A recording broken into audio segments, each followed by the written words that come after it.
Captain Jin of the Turelian Consortium let out a slow breath. The air on the bridge of the science vessel Star Treader was cool and carried the faint scent of ozone. On the main viewer, the starfield was peaceful and quiet. But the data on his screen told a different story. For 3 cycles, a strange signal had pulsed from this empty sector. It was not a message. It was more like a heartbeat, a low thrum of power that should not exist in the void. His chief science officer, Mira, stood next to his chair. Her eyes moved quickly over her own data tablet. "It defies all known energy patterns, Captain," she said. Her voice was calm, but her fingers tapped a nervous rhythm on the device. "It is not natural, and it is not from any civilization in our records." Jin nodded. The Turelian Consortium was a peaceful alliance of species. They explored. They mapped. They sought knowledge. They had not fought a war in 10 generations. Their ships were built for discovery, not battle. The Star Treader had powerful sensors and strong shields, but its only weapons were a few light emitters designed to clear small asteroids. "We have our orders," Jin said. "Observe and identify. Nothing more." The ship slid smoothly through the blackness. As they neared the source coordinates, the scanner image began to resolve. At first, it looked like a cloud of junk, a debris field from some ancient, forgotten battle. There were jagged pieces of metal the size of small moons and countless smaller fragments, all tumbling slowly in the silent dark. "Thermal scan shows no residual energy," Mira reported, a hint of disappointment in her voice. "This material is cold, very old, perhaps millions of years." Jin felt a small release of tension in his shoulders. A debris field was strange, but it was not a threat. It was a mystery, and mysteries were their job. "Take us to the edge of the field. Full sensor sweep. I want to know what these ships were." The Star Treader moved closer. The debris filled the viewer now, a somber graveyard. The shapes were unfamiliar. No smooth curves or crystal hulls like Turelian design. These were angular, brutal, and black as space itself. Mira frowned at her console. "Captain, the composition? It's reading as a standard titanium alloy. But the density is all wrong. It's far too low. It's like the material is hollow, or not fully there." Before Jin could ask what she meant, the image on the viewer flickered, just for a second. He blinked. "Did you see that?" Mira was already leaning forward, her voice urgent. "The debris pattern. It shifted. The large fragment at 10 degrees by 30, it moved 2 full degrees against the stellar background. That is impossible for inert mass." A cold feeling, different from the ship's air, settled in Jin's stomach. "Magnify? Focus on that fragment." The screen zoomed in. The fragment was a long spear-like shape. As they watched, it slowly, smoothly rotated along its axis. It was not tumbling. It was turning. With purpose. "All stop," Jin ordered quietly. The gentle hum of the engines died away, leaving the bridge in near silence. "Passive sensors only. Do not emit a single pulse." But it was too late. All around them, the debris field began to wake up. The pieces stopped their random drift. They shifted. They aligned. In less than a minute, the chaotic cloud had rearranged itself into a perfect geometric formation. Dozens of massive shapes formed a precise spherical grid around the Star Treader. They were not debris. They were ships. And they had been hiding. Panic was a luxury a Turelian captain could not afford. Jin fought to keep his breathing even. Full power to rear shields. Calculate a jump path out of here. Now. The navigation officer, a young male named Tay, worked frantically. "The formation. It's blocking all clear vectors. Any jump would tear us apart on one of those hulls." Then plot a course through the largest gap at sublight speed. Gently. Do not provoke them. The Star Treader began to glide forward, aiming for a narrow path between two of the silent black sentinels. They were halfway there when space directly in front of them shivered. It was like looking at a heat haze over a desert, a rippling distortion that made the stars behind it dance. Then the stars went out. They were replaced by a wall of dark metal. It was so vast it filled the entire forward viewer.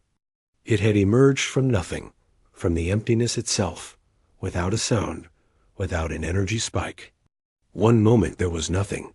The next, it was there. A warship. The word warship came to Jin instinctively. There was no other name for it. It was not designed for science or travel. It was a thing of sharp angles and hard lines. It had no visible ports or lights. Its surface was matte, absorbing the starlight around it. It made the Star Treader look like a child's toy floating next to a mountain. On the bridge, no one spoke. No one moved. The tactical screen was a storm of confusion. Readings. Jin finally managed to say. Myra's voice was a dry whisper. I am getting no readings. No engine signatures. No shield emissions. No life signs. Scans are returning nothing. It is as if our sensors are looking right through it. But my eyes see it. It is there. The sheer technological contradiction was paralyzing. Their science said this could not happen. An object that massive could not hide its energy signature. It could not cloak so perfectly. And it certainly could not appear so close without tearing a hole in space-time. The alien ship did not hail them. It did not power weapons. It simply sat, blocking their escape, a monument of silent, impossible power. Mira finally broke the silence, her scientific mind grappling with the evidence. The debris field. It was a camouflage. A perfect, passive illusion. Our active scans earlier must have tickled the edge of their network. We woke them up. And this, she gestured weakly at the Leviathan before them. This is what was hiding inside. Jin looked from the monstrous vessel on the screen to the faces of his crew. He saw his own astonishment reflected in their wide eyes. This was not a first contact with another peaceful explorer. They had accidentally bumped into someone's hidden guard dog, and they had no idea what it would do next. All they knew, with a chilling certainty, was that everything they thought they knew about physics and technology was wrong. Inside the human warship, the atmosphere was calm. The bridge was quiet, lit by the soft blue glow of control panels. Commander Day stood before the main viewer, his hands clasped behind his back. On the screen, the Tyrrelian science vessel looked small and fragile. It was a delicate thing of smooth curves and glowing lines, now frozen in fear. No further movement, Lieutenant Sue reported from her station. Her voice was even, professional. Their engines are at idle. They are holding position. No weapon systems are active or even powered. Day gave a slow nod. He had seen this before, in other first contacts. The freeze response. The shock of seeing something you did not understand. The Dauntless was not a ship designed for beauty. It was a tool, built for a single hard purpose. Its appearance was meant to communicate that purpose without a single word. Life signs? Dai asked. Approximately 47 beings aboard. Oxygen, nitrogen atmosphere. Elevated stress biosigns, but no signs of medical crisis. They are scared, sir. Not hostile. Good. Maintain full stealth protocols. No active scans. No power to external systems. Let them look. Let them wonder. Day's orders were simple. The first contact directives were clear. Observe. Do not provoke. Reveal nothing unless you have to.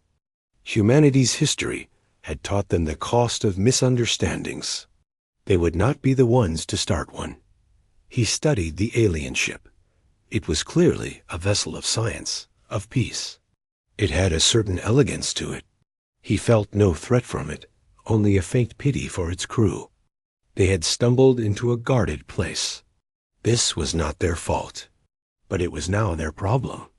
On the Star Treader, the fear was beginning to turn into a desperate need to know. Captain Jin's initial shock was being pushed aside by his training. They were scientists. Their job was to gather data. They could not just sit here in the dark, staring at a giant. "We need information," he said, more to himself than anyone. Myra, a low-power, wide-band scan, the most basic kind. Just enough to read its hull composition. Maybe that will tell us something. Mira looked from her captain to the monstrous ship on the viewer. A scan was a risk. It was like poking a sleeping beast. But the not knowing was a greater agony. "A Class 1 diagnostic pulse only," she said, her fingers moving over her console. "It will be like tapping on the glass. It should not be seen as a threat. Do it," Jin said. Mira initiated the sequence. A single gentle wave of energy, harmless and low-powered, washed out from the Star Treader. It was the kind of scan used to map asteroids, to check for mineral deposits. It touched the dark, angular hull of the human ship. For a moment, nothing happened.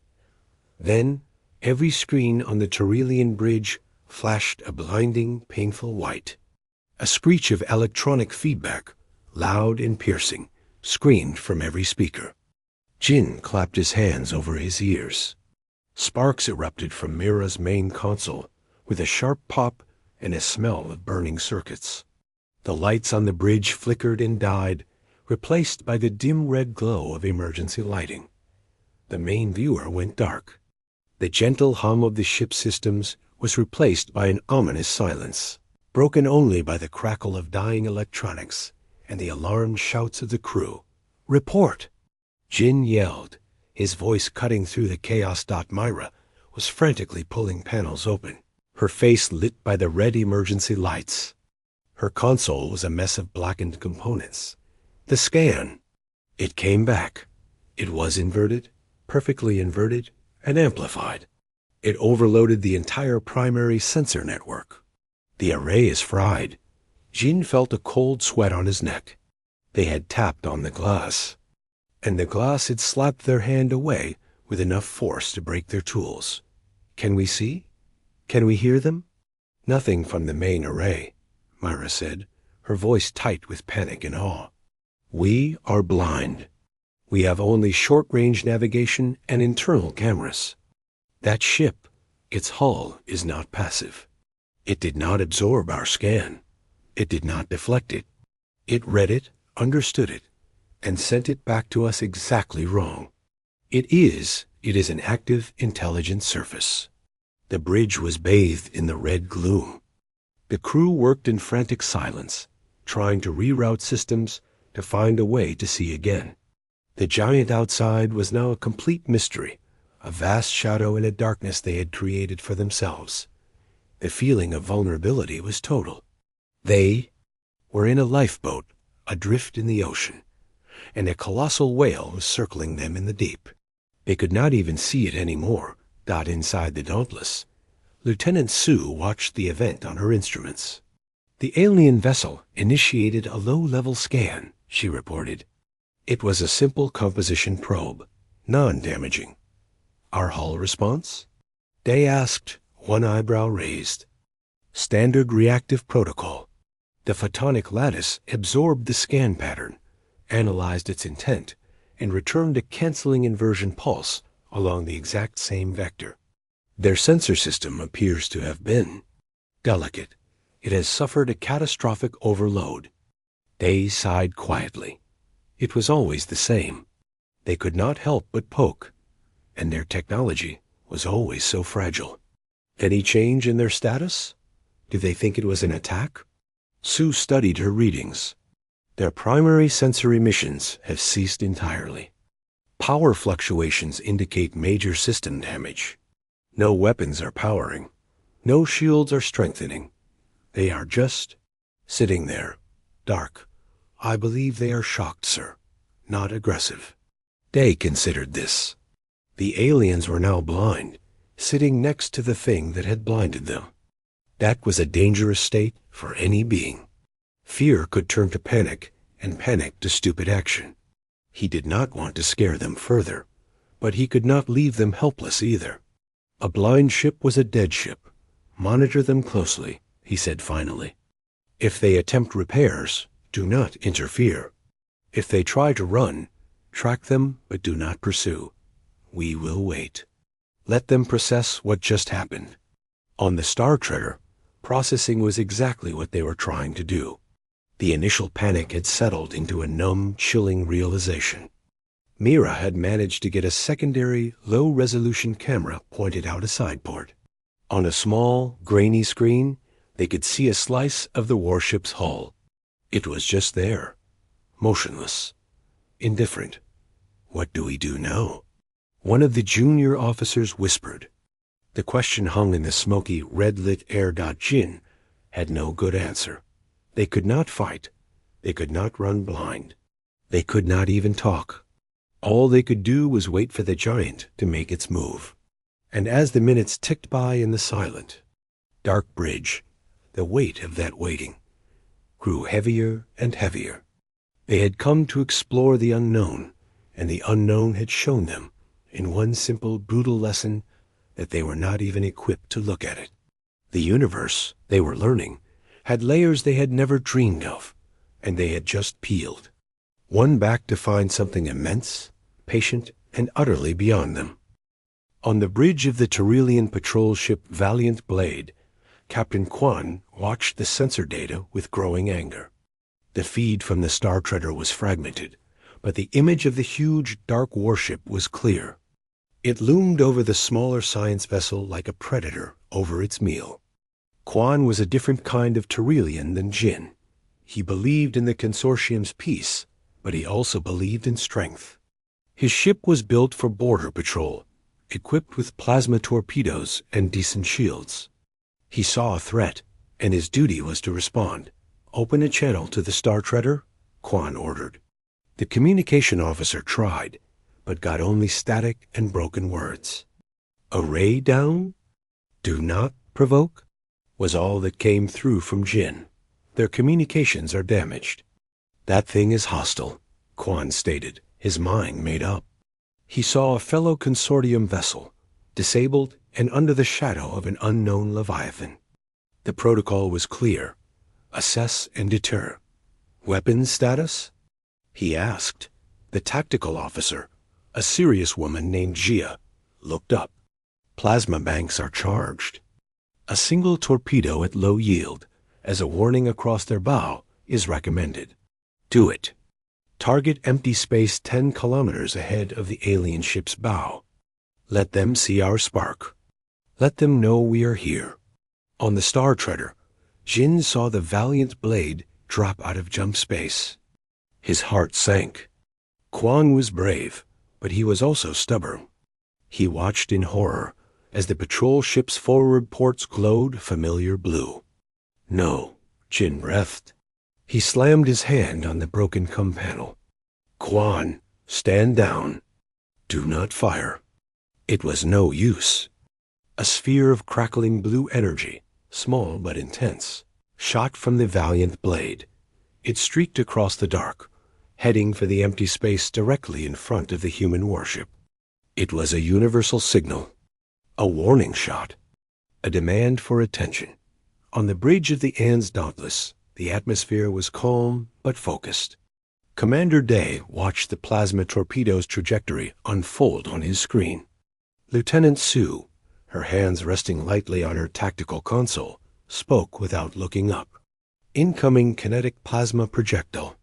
Low yield. Trajectory indicates it is a warning shot, set to detonate at a safe distance. Day nodded slowly. He understood the message. It was fear, not true aggression. But it was also a test. Every species they had ever met tested boundaries. How they responded now would set the tone for everything that followed.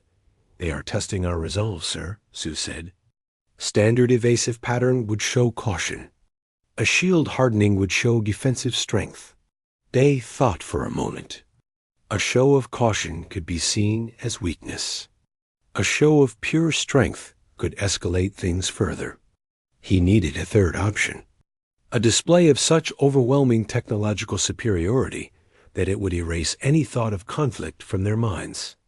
He needed to show not just power, but a power so advanced it became incomprehensible. No evasion. No shields. Initiate pattern Delta, Bay said, his voice quiet but firm. Sue's eyes widened for a fraction of a second. Then her training took over. Her fingers flew across her console. Pattern Delta confirmed. Projector field is active and sensed. Awaiting projectile impact. On the Valiant blade, Quan watched his torpedo fly. He expected the alien ship to move, to light up its shields, to do something. It did nothing. It just hung there, dark and silent. For a second, he felt a twinge of doubt. Then the torpedo reached its designated detonation point, just 10 kilometers from the alien ship's bow. What happened next was not in any Tyrrellian manual. A section of the warship's dark hull, directly in line with the torpedo, suddenly rippled. It was not a door opening. The solid metal itself seemed to become liquid, flowing apart like dark water. It formed a perfect geometric hole, a maw that swallowed the blazing blue plasma sphere whole. There was no flash of an explosion, no shockwave, nothing. The brilliant energy ball vanished into the blackness of the ship's interior and was simply gone. The hole in the hull sealed itself instantly, the metal flowing back into place as if it had never been disturbed. The silence on both Tyrrellian bridges was absolute, before anyone could even process what they had seen. The same section of hull rippled open again. From the perfect aperture, a lance of pure white energy shot out. It was not blue and chaotic like their plasma. It was a needle-thin, perfectly coherent beam of light, so bright it left after images on their eyes, but it did not strike the Valiant blade. It did not come anywhere near them. It lanced out across the system, faster than thought, and struck a small barren asteroid orbiting a distant gas giant. The asteroid, a rock nearly a kilometer across, did not explode. It vaporized. It turned from solid matter into a brief, expanding cloud of incandescent gas that glittered for a moment and then faded into nothing. The beam shut off. The hull sealed. The alien warship returned to being a silent, dark monument. On the Valiant blade, Captain Quan felt all the strength leave his body. He slumped into his chair. The readout on his screen told the impossible story. The energy signature of the return beam was a 98% match for his own plasma torpedo. But it was refined, focused. Its power density was increased by an order of magnitude. They had not just absorbed his weapon. They had taken his childish spark, turned it into a focused sunbeam, and used it to erase a mountain from 1,000,000 kilometers away. And they had missed his ship on purpose. The message was not written in words, but it was clearer than any language. We saw your warning. We took your best shot. We made it better. We showed you what we could do with it. And we chose not to do it to you. Your next move will be your last. Gia, the tactical officer, found her voice first. It was a hoarse whisper. Captain, all weapon systems are offline. The feedback from the absorption event, it triggered a full safety lockout. We cannot fire even if we wanted to. Quan just nodded. He looked at the viewer, at the silent warship, and then at the spot where the asteroid had been. His aggression was gone. In its place was a cold, hollow understanding. They were not just outgunned. They were out-evolved. This was not a fight. This was an adult taking a toy from a toddler before the toddler could hurt itself. On the Star Treader, Jin and Myra had watched the entire event in stunned silence. The scientific part of Mira's brain was screaming, trying to understand the physics of programmable matter and energy conversion at that scale. The rest of her was just deeply, profoundly afraid. They didn't even target him, Jin said softly, more to himself than to her. They could have destroyed the valiant blade without a thought. But they didn't. They showed him. They showed us. They showed Quan his own death and then chose not to give it to him. The alien ship had done more than demonstrate power. It had demonstrated terrifying restraint. It had shown that it held all the cards, and it was choosing, for now, not to play them. The galaxy suddenly felt much smaller and much more dangerous, not because of the weapon, but because of the mind that had chosen not to use it. They were completely at the mercy of a force they could not comprehend, and that force had just given them their first, and possibly only, warning. The silence on the bridge of the Star Treader was heavy. It was the quiet that comes after a great noise, when the ears ring and the mind struggles to catch up. On the viewer, the alien warship hung, dark and unmoving once more. The spot where the asteroid had been was now just empty space, a clean scar on the starfield. Captain Jin looked from the screen to the face of his science officer, Myra. Her expression was one of deep shock, her eyes wide as she stared at her now useless sensor readings. On the valiant blade, the mood was worse. Captain Quan sat perfectly still in his command chair. His hands were clenched on the armrests, his knuckles white. The bold, aggressive officer who had fired the warning shot was gone. In his place was a man who had just seen the absolute limits of his own power, and found them to be less than nothing. His tactical officer, Jia, finally broke the quiet. Weapons are locked. Full system failure on all discharge coils. The safety protocols. They saw the energy feedback from the absorption event as a critical overload. It will take hours to reset. Her voice was flat. Defeated. Quan just nodded. He could not even muster the anger to curse. What was the point? His ship was a floating piece of debris now, just like the Star Treader. They were two disabled vessels sitting before a sleeping giant. A giant that had just flicked a mountain into dust with a finger. Then, a soft chime sounded on the Star Treader's communication console. It was not an audio hail. It was a data alert. A single small packet of information had been received. It was clean, simple, and bore no virus, no malicious code. "Captain," the comm officer said, his voice shaky, "we are receiving a data stream. It is very small. It is asking for a basic text interface." Jin took a breath. "Put it on my screen. Isolation protocol. Do not let it touch any other system." The words appeared on his personal display. They were not in the Tyrrellian written form of swirling lines.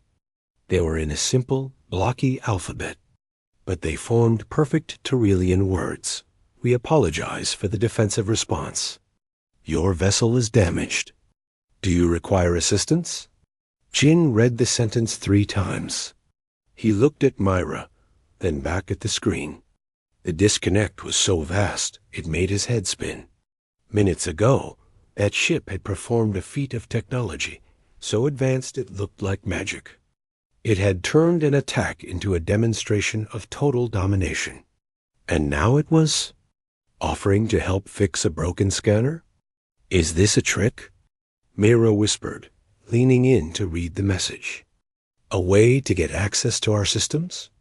If they wanted access to our systems, Jin said slowly, they could have taken it already. They could have hacked us the moment we arrived, or simply torn the hull open. He pointed a finger at the message. This is something else. This is them talking. For the first time, he made a decision. He typed a reply, his fingers clumsy on the keypad. Our primary sensor array is non-functional. We cannot navigate safely. Assistance would be appreciated. The reply was instant. Acknowledged. A support craft will approach. Please do not activate any defensive fields. On the viewer, a small section of the warship's lower hull shimmered. A craft detached itself. It was a simple, streamlined shuttle, no bigger than one of their own life pods. It had no visible weapons. It glided smoothly across the gap between the Leviathan and the Star Treader, its movements gentle and precise. It came to a stop about 50 meters from their hull, right next to the scorched and blackened housing of their main sensor dish. What is it doing? It is not docking, Myra said Dot as they watched. A ring of soft blue light emerged from the nose of the shuttle. The light projected forward, forming a wide, gentle cone that enveloped the damaged sensor array. Within the cone of light, things began to happen. The twisted metal of the housing did not melt. It seemed to untwist. Bent supports straightened themselves. Blackened panels shed their scorch marks like old skin, revealing shiny new metal beneath. Tiny, glowing points of light, like friendly fireflies, swarmed over the complex internal crystals of the sensor core. Where the crystals were cracked, the light seemed to stitch them back together at a molecular level. Dot. It was repair. But it was not like any repair Jin or Mira had ever seen. There were no tools, no robotic arms, no welders. It was as if the shuttle was singing a song that the metal and crystal had to obey, telling them to remember their original whole shape. On the bridge, the main sensor console, which had been dark and dead, suddenly flickered to life. Lines of data began to scroll. A star map repopulated the navigation screen, clearer and more detailed than before. The array? Myra breathed, her scientific mind wrestling with the beauty and impossibility of it. It is not just fixed. It is calibrated. The alignment is perfect. The resolution has increased by 15%. They did not just repair the damage from the feedback loop. They tuned our entire system. The process took less than 5 minutes. The cone of blue light retracted into the shuttle. For a moment, the little craft just hung there. Then, its forward viewport lit up from inside. They could see the pilot. Dot. It was a human. A female, with dark hair tied back simply. She wore a plain gray flight suit. She was not smiling a fierce warrior's grin. She was not glaring. She looked focused but calm. She lifted a hand and gave a small, casual wave. A simple, universal gesture that said, "All done." Then she turned her attention back to her controls, and the shuttle pivoted smoothly and drifted back towards the massive warship. Jin felt a strange lump in his throat.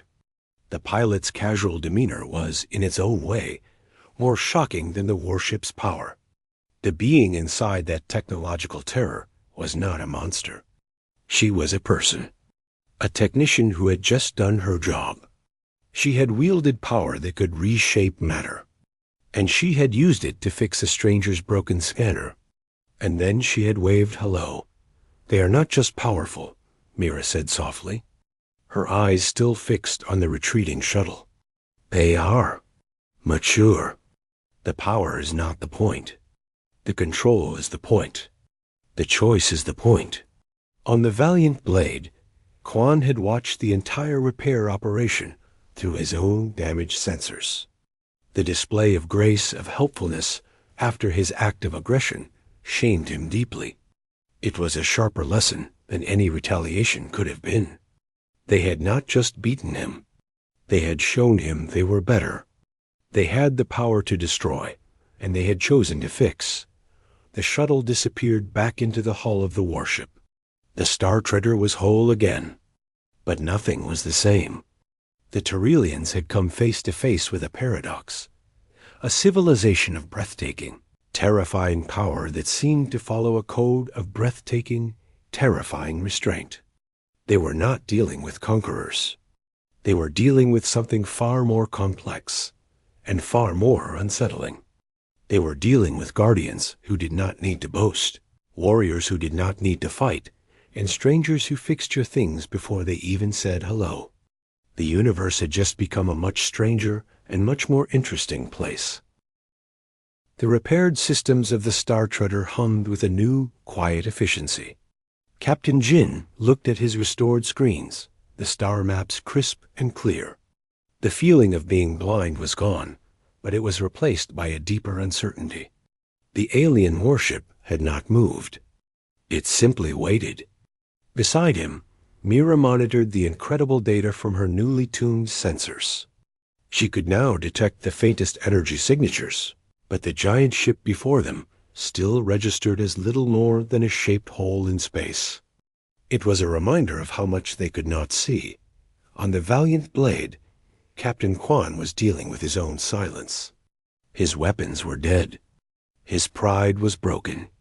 He stared at the view screen, waiting for the retaliation that had not come, feeling more exposed by their mercy than he ever would have by their anger.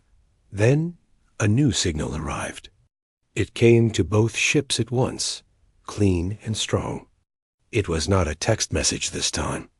It was a visual and audio broadcast. The main viewer on the Star Treader flickered and changed. A face appeared. He was human. His hair was dark and cut short. His skin was weathered around the eyes, which held a calm, steady focus. He wore a simple gray uniform with no flashy medals. This was Commander Day. He looked directly ahead, as if meeting the gaze of everyone watching. To the vessels of the Tyrrelian Consortium, he began. His voice was not loud, but it filled the quiet bridge. He spoke in perfect, unhurried Tyrrelian. I am Commander Day of the Allied Nations ship Dauntless. We apologize for the disruption to your mission. Jin found he was holding his breath. The sheer normalcy of the face, the polite tone, was unsettling after the display of godlike power. You have questions, Day continued. The first is why we are here, hidden in your space. The answer is not to hide from you. He paused, letting the words sink in. We are here to guard. A new image replaced his face on the screen. It was a star map, but not of any sector Jin recognized. The scale was terrifyingly vast. It showed a spiral arm of a neighboring galaxy. At its edge, a wave of red markers pulsed, like a slow-moving stain. The stain was heading toward a faint, dotted line that represented the intergalactic void. What you see is the forward edge of the Devourer swarm, Day said. The name was flat, factual, carrying a weight of pure dread. A xenotype species. They do not communicate. They do not build. They only consume. They move from galaxy to galaxy, stripping all biological and mineral resources.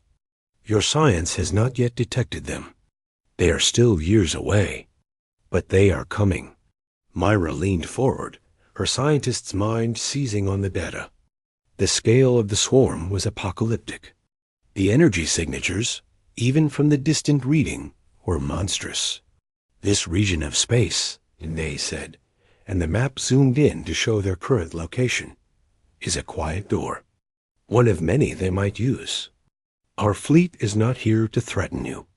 It is here to hold the door shut. Jin felt the bottom drop out of his stomach.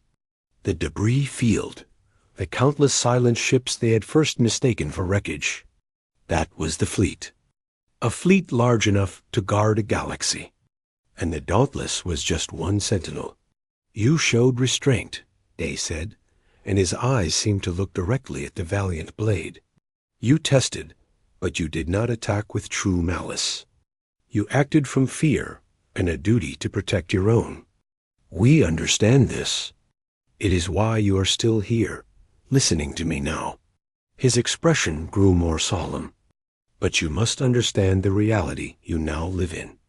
If your shot had been fired with the intent to kill, if your heart had been full of conquest instead of confusion, you would have vanished. Not a scar on space. Not a particle of dust left to mark your passing. We are guardians, but we are not gentle. The night we watch is too dark for gentleness. The finality in his voice was absolute. It was not a threat.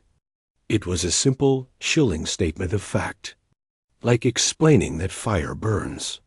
The data packet we are sending contains our preliminary observations of the swarm, and the frequencies you can use to call for help if you ever need it, they said. His face returned to the screen, alone. You are not alone in this dark. But the rules have changed. Your galaxy is not an empty cradle.